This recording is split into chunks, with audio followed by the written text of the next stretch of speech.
It's hard to talk about that. I just want to say I'm really sorry for the fans. The support that they gave me and the support that always, with all the defeats, that they helped the team. Today, I have nothing to say. I'm really sorry. Backdoor street fight. Let's go. Your guys against our guys. We're not going to do anything sneaky. And they beat them, and they look better than them.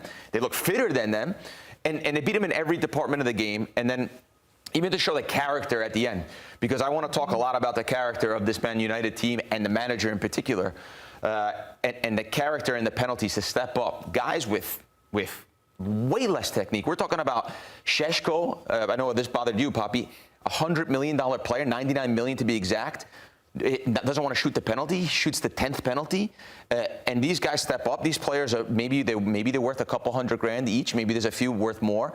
And the composure they had and the character they had in the penalty shootout. They're going against international players. These are international players representing big nations you're talking about, and they don't want to step up in these big moments. This is what comes with representing Manchester United. If you can't handle it, don't sign for them. Go sign for another team. Like, I'm not going to be sitting there and defending Manchester United, because for me, if anyone wants to see any positive in that, you're deluded. You're not being true to yourself in what you've just seen there. There's standards. There's nothing wrong with having standards. Today, tremendously, the standards of what it used to be representing Manchester United were not met. Anyone else who wants to have any kind of different perspective about it, you're lying to yourself. They lost in battle in midfield to a Grimsby Town It's not just the result. And everywhere else. It's not just the result, it's the performance. There's not one positive thing I can say from a Man United performance that I can see what Rúben Amorim's trying to do here. I can see what they're trying to achieve as a team. Wow. I don't even know what to say, because the storyline is Manchester United in so many ways, right? It's miserable right now. Their manager, from the start, the images we saw before the game, practicing restarts on the field, which I've never seen myself. Okay, we can get past that. If you go and win the game and you play well and you do what you're supposed to do today, we don't talk about it anymore. To the lasting images at the end, when he's on the bench almost hiding, as his team is battling on the field, right, to try and get... I don't understand it. And we have to talk about Man United, but I want to talk about Grimsby so badly, because what a moment it is for them. I just can't get away from the Man United side of the story, Poppy. I think it's because it's two extremes, isn't it? We're so far one way with Manchester United, and we're so far the other way, wanting to sing Grimsby Town's praises, and rightfully so. But just on the United front, Grella, is this the lowest point of Manchester United? Yeah, or if it's not, I mean, you could split hairs. It's close to it, right? And for me, and I hate to be the guy sitting here and watching the game, sitting with my butt in the chair and then judging other guys, right? But for me, this is a sackable offense. I mean, you lost to a 4th division team, but not only you lost, like Nigel says, you were outcompeted. You lost in every department of the game. Then you're hiding. There's too many things. If you're a Man United fan or you're in part of the ownership, aside from the fact that he has a 3-year deal and you don't want to pay him out, right? Aside the fact that you're married to the guy, there's nothing there. This project is over for me in my eyes. There's nothing there to take away from this game. There's no characters within the team. There's no personality within the team. The days of Steve Bruce, Roy Keane, Neville, Vidic, Rooney, Carrick, those were the captains. Those were the guys. But those were the guys that would say, these are the standards here at this club, in this country, the way we want to play football, the way we're going to play football, right? And you could never drop below them. Who's that guy now? They don't even have one of those guys in the team. So when you sign players and when you watch performances, you're signing people first, before the player, right? We could look at Onana and say, oh, yeah, but shot stopping and this and that. By the way, he touched 4 penalties, couldn't save him, right? But it's the character. And these guys, they all went to hide. They all went to hide in this game for large periods of this game. Can you even sack Rúben Amorim at this point, because they've just given him $220 million to spend on 3 or 4 players in the attack this summer? So if you're restarting this project and paying him off his contract to Manchester United, even in a position, Nigel, to change directions? Would you be surprised? Have you seen the chaotic and idiotic mistakes that Manchester United have made throughout the recent years? So I wouldn't be surprised if they did do it. For me, again, I'm with Grella. I don't see this project working. I'm tired of hearing it. Rúben Amorim, for me, I don't think realises he's at Manchester United and managing Manchester United. This is what comes with it. I think he's a great manager. I think he's got good potential. I think Manchester United's too much for him. It's too much of a big club for him. I have not seen any progression. I have not seen any player in this system get better. I've seen more questions than answers. He's had opportunity to bring a few players in. I still don't see that progress. Like we talked about, they play Arsenal the first game of the season. We could beat any Premier League team on this day. You just lost. Football's about winning. When everyone talks about, style of play and philosophy, one of the clubs that everyone talks about the most is Real Madrid. There's no one can sit here and tell me what's Real Madrid's style of play and philosophy. It's called winning. You win football matches.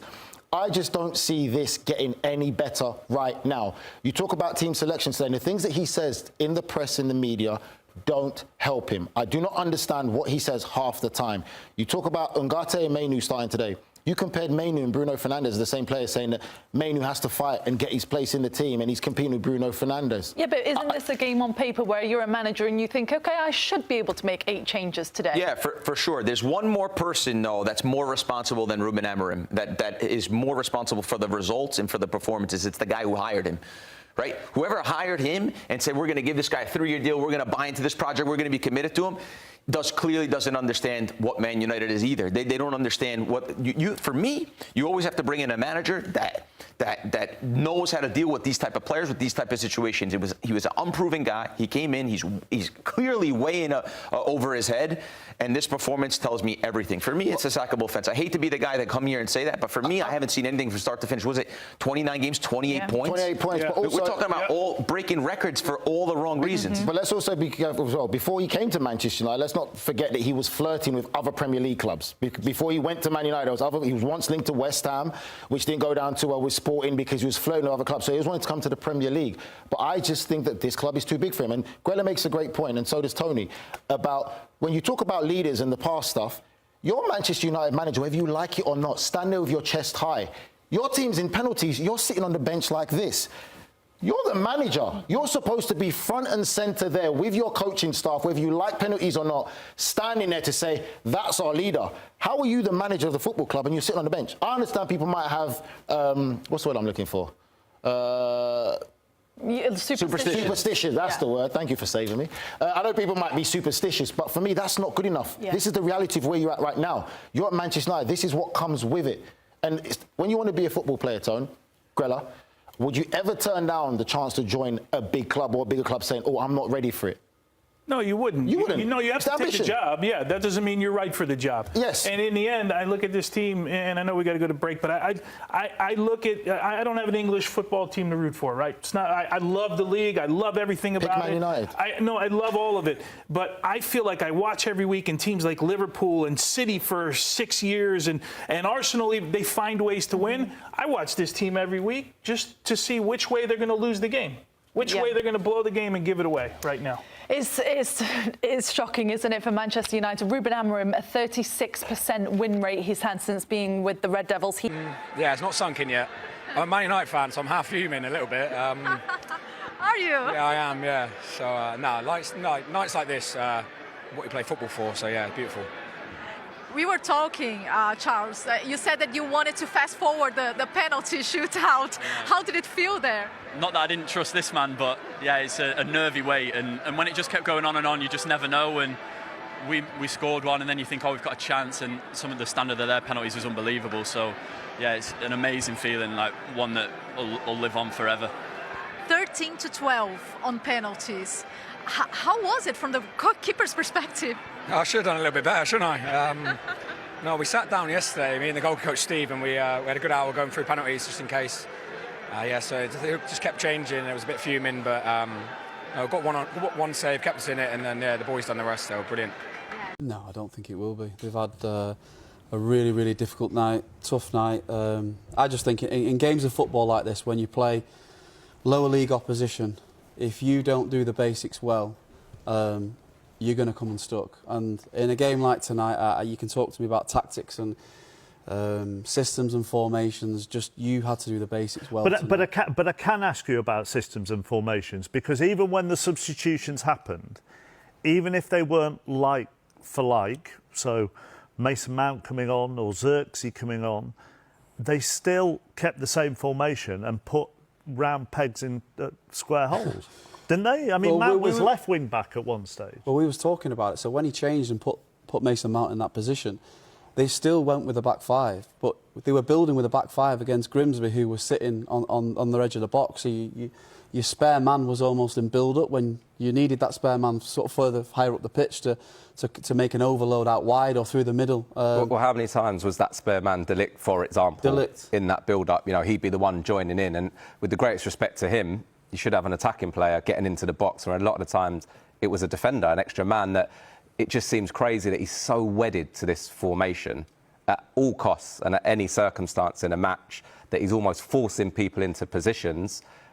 Whatever the state of the game is, it just seems absolutely baffling to me that there's just no flex at all. You know, and I just feel that that is definitely something, yes, application, understanding of what the game was about. I thought they were miles off it in that first half in particular. As if they rolled up today and just had no idea of what's going to be expected at Grimsby Town away on a wet Wednesday night. Manchester United's season has taken a disastrous turn after being dumped out of the Carabao Cup by League Two side Grimsby Town. At Blundell Park, the hosts surged into a 2-0 lead before United clawed back through Bryan, Mbeumo and Harry Maguire. The drama peaked in a marathon penalty shootout, where Mbeumo, who had earlier scored on his debut, hit the crossbar to hand Grimsby a famous 12-11 victory. The defeat is being hailed as one of United's most embarrassing results in modern history, given the vast financial gulf between the clubs. Pressure is already mounting on manager Rúben Amorim, whose side has started the season poorly. Beyond the humiliation, questions remain about squad depth, mentality, and direction, while Grimsby celebrates one of the greatest nights in its history.